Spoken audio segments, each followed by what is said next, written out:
Саламатсыңар урматтуу окуучулар. Кыргызстандын жана дүйнөнүн тарыхы сабагы боюнча 10 класс материалында берилген Усун мамлекети деген теманы мен Мурзаев Сүйүнали силер менен биргеликте талкуулайбыз.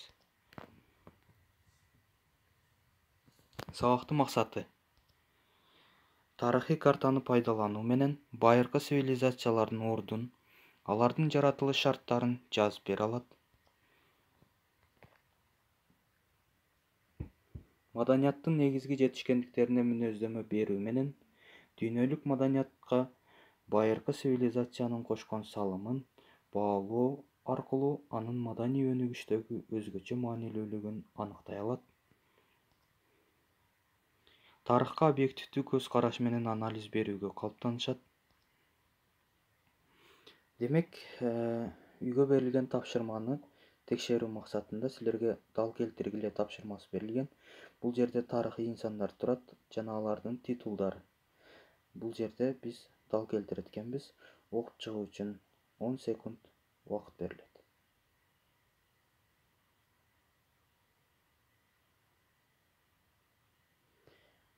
Мен ойлойм бардыгын туура дал келтирдиңер.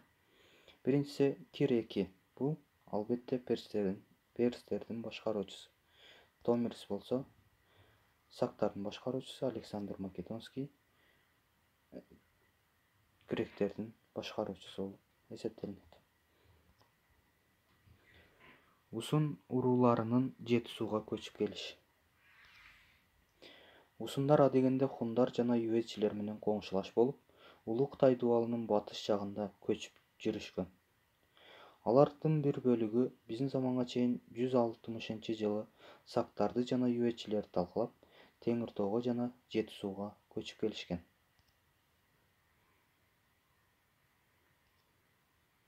Көп убакыт өтпөй чыгыштан хундар менен батыштан кангуйлер, түштүктөн Фергана жана чыгыш Түркүстан менен чектешкен жаңы мамлекет түзүлгөн. Биздин заманга чейин 3-2 кылымдарда усундар Ысык көлдөн Балкашка чейинки аймакты ээлеген. Усун мамлекетинин борбору Чигу деген шаар болгон. Чигу кызыл өрөөндөгү шаар дегенди билдирет. Окумуштуулардын изилдөөлөрү боюнча бул азыркы Ысык көл облусунун Жети-Өгүз районунун борбору Кызыл Суу айылынын этегинде жайгашкан. Чигу шаары түп суусу Ысык көлгө куйган жерде жайгашкан деген да божомол бар.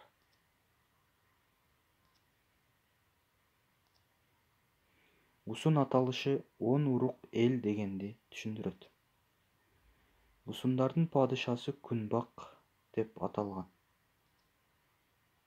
Күнбак аксакалдар кеңешине таянып иш жүргүзгөн.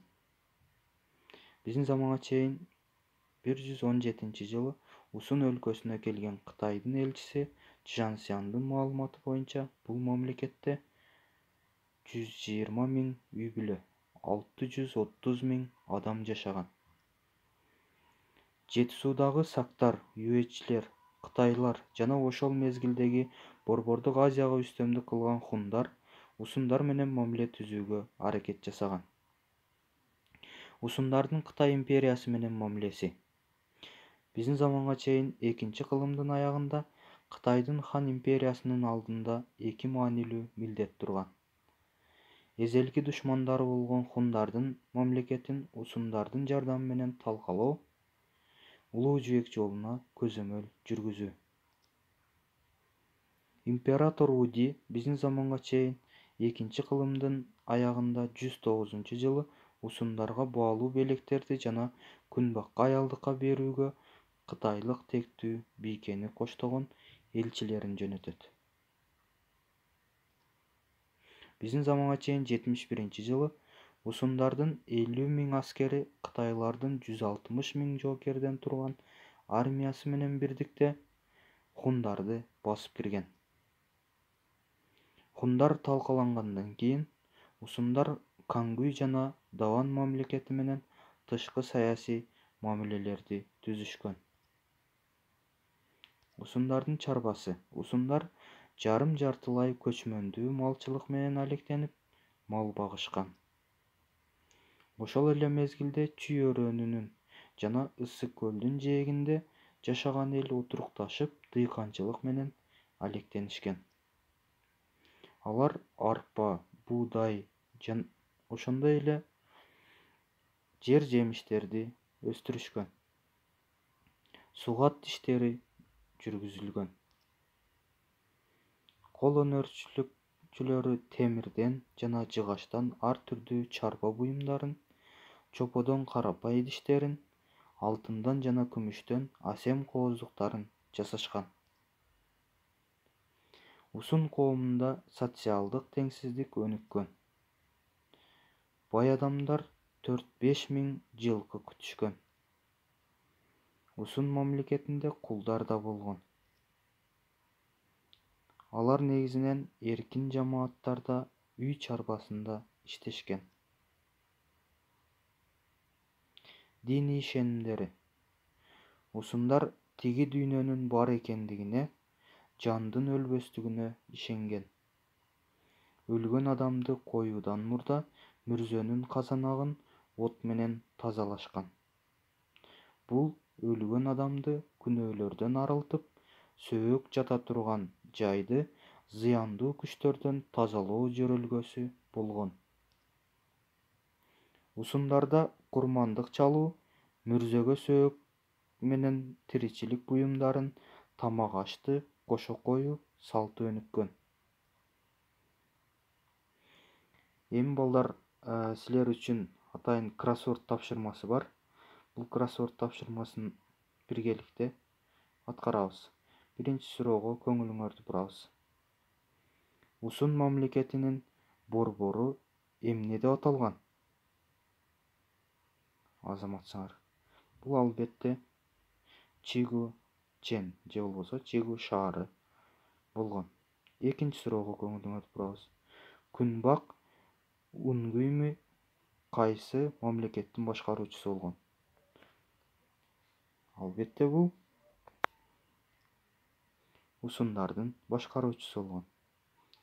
Үчүнчү суроого көңүлүңөрдү бурабыз.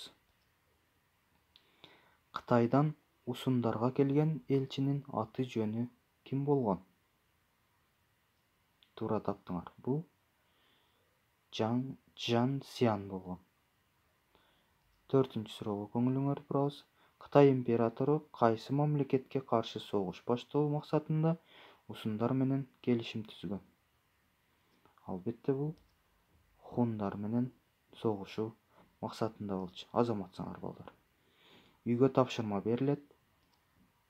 Биринчи, сөздөрдүн маанисин түшүндүргүлө. Усун, күнбак, Чигу шаары. Экинчи тапшырма, өзүңөрдү текшергиле дейт. Бул жерде 3 суроо берилген. Усун мамлекетинин борбору кандай аталган жана кайсы аймакта жайгашкан? Эмне үчүн кытайлар усундар менен жакшы мамиле түзгөн? Усун мамлекетинин хундар менен мамилеси жөнүндө айтып бергиле.